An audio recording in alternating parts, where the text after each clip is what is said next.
Gente, eu vi um vídeo de um senhorzinho num carro falando sobre a vida dele. Aí eu fiquei pensando, né? Que eu não sei vocês, mas assim, quando vocês escutam a palavra assim, fulano, ele é bem sucedido, fulano, ele tá realizado, fulano hoje é alguém na vida. Quando você escuta essa palavra, né? Ser alguém na vida, o que vem na mente de vocês? Vocês conseguem pensar o que vem na mente?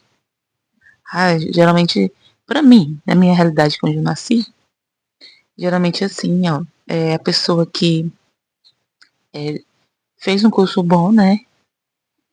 Passou em um concurso público, né? Tem estabilidade e consegue fazer viagem todo ano. Às vezes nem precisa ser para fora, né? Viaja já aqui dentro do Brasil mesmo. Essa é uma pessoa bem sucedida.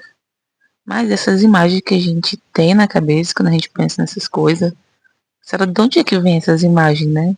Que a nossa imaginação já busca na hora quando a gente fala de bem sucedido, de realizado. Será que quem colocou isso na nossa cabeça desde criança? Porque os nossos pais, eles é a ponte que a gente tem, né? A primeira ponte que a gente tem é quando a gente é criança entre a vida familiar e o mundo, não se dizer, né? E a gente cresce escutando. Para você ser alguém na vida, você tem que fazer isso, você tem que fazer aquilo.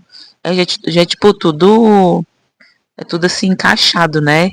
É tipo um roteirinho de vida, né? Que você tem que seguir para você ser bem sucedido, ser alguém na vida. Parece que é tudo assim, calculado, né? Você tem que seguir etapas para ser alguém, para ser feliz. Etapas que já são colocadas em nós desde pequeno. Falando nisso de concurso, eu lembrei que lá quando jovem, quando eu estudava para concurso público, que eu nasci em Brasília, né? Então ali tu respira concurso público. Aí eu lembro que tinha um professor de gramática chamado Paco. Ele deve dar aula ainda. Tinha um outro, Reginaldo Veras, que era de conhecimentos gerais, só que ele acho que ele se tornou deputado distrital, eu lembro, da última vez que eu soube. Enfim, esse outro professor, o Paco, de gramática, ele falava, a criança quando nasce, bebezinho, né, o bebê nasce e tudo, o que a gente espera que ele fale as primeiras palavrinhas é papai e mamãe. Aí quem nasce em Brasília não, quem nasce em Brasília, a primeira palavra é concurso público. Isso nunca saiu na minha cabeça.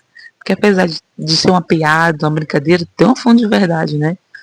Que quem nasce ali, porque Brasília, assim, ela não tem muitas fábricas, indústrias, que nem aqui em Goiás. Goiás tem muita indústria, muita fábrica e tal. Lá não.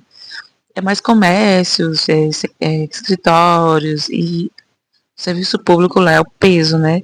Você não pode nem às vezes trabalhar para ser funcionário público. Você trabalha no órgão público sem ser concursado, mas você trabalha terceirizado, né? Então tu respira concurso público desde pequeno. Algumas ideias, elas ficam tão fortes, tão gravadas dentro da gente, tão forte, que parece ser a única forma de viver, né? Mas a vida para todo mundo não é igual, né? Enquanto isso, a maioria dos brasileiros está como? Lutando para pagar aluguel, lutando para pagar as contas, para pagar a alimentação e para ver se sobra algum dinheiro no fim do mês. Aí sabe o que acontece? A pessoa acha que fracassou. E não é porque a vida dela seja ruim, mas é porque ela está comparando a vida dela com a vitrine da vida de outras pessoas. Ela vai nivelando a vida dela por baixo. Né? Isso acaba acontecendo. Né? A gente sem perceber, a gente faz isso. Aí eu lembrei que tem um livro que eu li ele assim, ó, meu, acho que todo mundo deveria ler. Ele não é um livro que você costuma ouvir muito falar dele, que é A Morte de Van Litt. Por que esse livro é bom? Porque isso da gente ser imposto pra gente um padrão de vida, e às vezes a gente acaba querendo fazer uma coisa, a gente faz outra para agradar. A gente faz ou para agradar o pai e mãe sem querer, ou para não decepcioná-los, né? A verdade é essa, para não decepcioná-los. Porque eles querem o nosso bem, né? O pai e mãe, ele quer o nosso bem. Só que às vezes você tenta, e você vê que aquela vida ali que você tá buscando realizar, ela não vai chegar e você acaba se frustrando, né? E você queria uma outra ideal, você queria um outro caminho. E aí você não faz nem o caminho que você queria e não consegue fazer o caminho que eles queriam que você queriam que você seguisse, né? E você acaba se frustrando. Aí nesse livro, já pulei, já viajei aqui. Aí nesse livro, ele conta a história de um homem que ele conseguiu tudo, conquistar tudo, realizar as coisas, tudo que eram, vamos dizer, vamos comparar com hoje, que é o normal para nós hoje. Ele conseguiu tudo, é, classe social, dinheiro, sabe, realizar tudo. Imagina, um homem conseguiu realizar tudo. Só que no fim da vida, ele percebeu que será que eu vivia a vida que eu queria ou vivia a vida que os outros queriam que eu vivesse? O que é bom nesse livro, que a gente pode perceber pelo personagem que a gente pode passar a vida toda tentando agradar. Eu não falo sociedade porque pode ser o meio que a gente vive, né? Tentando agradar o meio que a gente vive sem se perguntar o que é que faz sentido pra gente mesmo, sabe? E essa pergunta, cara, eu acho que ela vai durar até o fim, até o último ser humano, porque os dramas humanos, no teatro da vida, o drama humano, ele é o mesmo, só muda os atores. O que fez eu parar e pensar nisso, eu vou ver se eu coloco pra vocês um trechinho, gente. Eu tô colocando trecho de vídeo, né? Nos meus vídeos, eu não sei nem se pode, se o YouTube depois vai derrubar, não sei. Mas um senhorzinho tão querido, gente, ele tá tão realizado com a vida dele pra. Não é aquele ideal que a gente vê no Instagram, essas coisas, mas pra ele é tudo. Eu vou colocar pra vocês verem o trechinho. Graças a Deus, eu estou aposentado. Porque se fosse só com um salário só, como era que eu fazia essa casa? Eu não tenho pai pra me dar, eu não tenho mãe pra me dar, só Jesus. Tenho os filhos, mas filho é por conta própria. Não. Tudo comigo, me dou bem com todos eles, graças a Deus. Não tem como agradecer a Jesus esse bem que ele me fez. 3 filhos homens, todos 3 direitos. Não mexe com coisa errada, graças a Deus. Pra mim eu tô rico. Quando eu chego no dia certo, vou só buscar meu dinheiro, meu trocado lá no banco. Esse é da despesa de casa, é do grosseiro. É. Aí o que eu ganho lá na piscina é pra viver minha vida, calçar, vestir e mais ou menos na manutenção dos Fusca. Pronto, graças a Deus, tá bom demais. Vou pra onde eu quero, livre. Livre. Sai a hora que eu quero, chega a hora que eu quero, ninguém dá pitaco em minha vida, não me diga que eu sou bonito nem sou feio. Não. Graças a Deus. Não tem como agradecer a Jesus. Não tem riqueza maior, diga e torna a dizer. Não tem riqueza maior no mundo. Ele pode ser, enquanto é a maior, quando a pessoa tem sua casa de morada. Que a pessoa diz, por onde? Vai pra onde? Eu vou pra casa.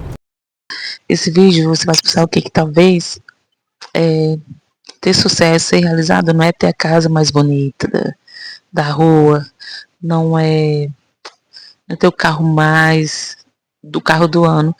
É você poder dormir tranquilo, com a consciência tranquila, né? Você poder colocar comida na mesa, você poder criar seus filhos com dignidade, e você chegar na velhice sabendo que você fez o possível com o que você tinha, né? Você não desperdiçou a oportunidade que para você apareceu ali conforme a sua realidade de vida, né? Eu acho que talvez isso seja a maior riqueza. O simples que hoje é tão debochado, que hoje é tão banalizado. Aí você pensa aí que você tem mente pequena, mente de escassez. Olha, você não precisa ter uma vida perfeita para ter uma vida digna. Põe na sua cabeça. Vai demorar você cair essa ficha aí. Não se compare. Você não precisa ter uma vida perfeita para ter uma vida digna. Não deixe a internet fazer você acreditar que você vale menos porque você ainda paga aluguel. É o meu caso. 43 anos pagando aluguel. Eu me pego às vezes pensando, falei, meu Deus. Tem uma menina, eu sei uma guria que mora no Paraná, que ela mora numa casa de madeira e hoje ela tem não sei quantas casas. E tu pensa, caramba, a menina novinha tem um monte de casa e prédio, tu 43 anos pagando aluguel. Às vezes tu vai sentir valer menos, fala, puxa vida. Eu não deixo a internet fazer tu pensar que você vale menos, né? Porque tem uma série de fatores aí, são várias camadas, não é só isso não. São várias camadas que tá dificultando ainda mais o sonho do brasileiro de ter uma casa própria. Então é isso, gente, resumindo é isso, né? Deu pra entender o recado de hoje, o papo de hoje rapidinho, tá, gente? Obrigado por quem tá assistindo. Eu tô começando agora esse canal e sim, são coisas que eu sentia falta de ver, né? Essas falas mais sinceras, mais realistas. Mas obrigado por você que tá assistindo, pela audiência e até o próximo papo, gente.